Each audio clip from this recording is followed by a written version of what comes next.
अधिकार से पहले आत्मसम्मान और संवाद से पहले समाधान का विचार। अधिकारी बनने की यात्रा केवल चयन नहीं है, एक व्यक्तित्व के निर्माण का विस्तार है। जब हम बीपीएससी इंटरव्यू बोर्ड के सम्मुख उपस्थित होते हैं, खड़े होते हैं उसके दहलीज पर, तो अपनी तैयारी और अंतरात्मा को टटोलते हैं कि क्या मैं तैयार हूँ? हाँ, मैं तैयार हूँ। मेरी यह कविता समर्पित है बिहार के उन सभी कर्मयोगियों को जो राज्य के भविष्य को गढ़ने का स्वप्न संजोए हुए हैं।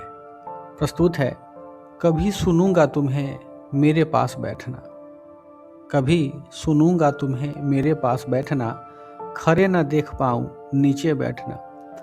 आप जब बीपीएससी में जाते हैं इंटरव्यू देने के लिए, तो बोर्ड का जो दरवाज़ा होता है जहां आपका इंटरव्यू होने वाला होता है, तो वो बोर्ड देखो कि क्या कहता है, आपको अनुभव कीजिए। बोर्ड के भीतर जो अध्यक्ष महोदय हैं, सदस्य महोदय हैं, इवन कि समस्त बोर्ड का कमरा आपसे क्या कहता है?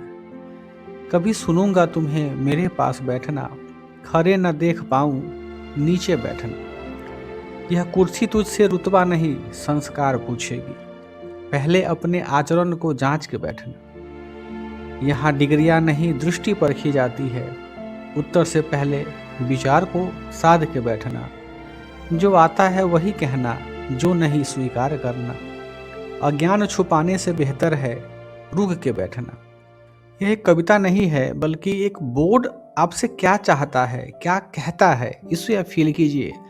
मैंने एक एक पंक्ति में उन सभी भावनाओं को लिखा है, उतारा है, जो बोर्ड आपसे मांगता है, जो माननीय अध्यक्ष और सदस्यगण आपसे मांगते हैं और जो एक बीपीएससी मांगता है। आगे कहते हैं, स्वर में संतुलन हो, शब्दों में मर्यादा। स्वर में संतुलन हो, शब्दों में मर्यादा, आंखों में साहस और संयम के साथ बैठना।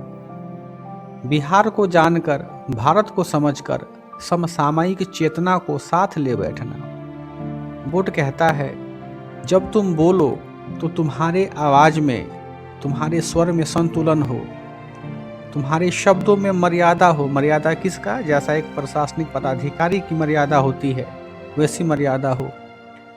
तुम जब बात करो हमसे तो तुम्हारे आंखों में साहस दिखे। साहस का मतलब होता है तुम्हारे आंखों में आत्मविश्वास दिखे। और जब तुम बैठना तो संयम के साथ बैठना। संयम के साथ बैठने का यह मतलब यह हुआ कि जब तुम बोलो, संतुलित होकर के बोलो, मर्यादित शब्दों के साथ बोलो, आत्मविश्वासी होकर के बोलो, और इन सबों के साथ संयम बरतना। ना तो ज़्यादा क्रोधित होना, ना तो ज़्यादा नर्म होना। बिहार को जानकर, भारत को समझकर, समसामयिक चेतना को साथ ले बैठना।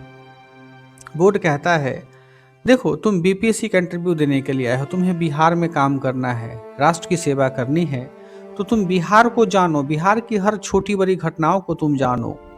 तुम भारत को जानो, भारत के हर छोटी बड़ी घटनाएं, झील, नदियाँ, पर्वत, त्योहार, घटनाएं, हर जो भी चीज़ें होती हैं उनको तुम जानो। विशेषकर जो समसामयिक चेतना, यानी ऐसी घटना को जानो कि जो वास्तव में वर्तमान में घटित हो रही है और वो समाज को एक नया चेतना दे रहा।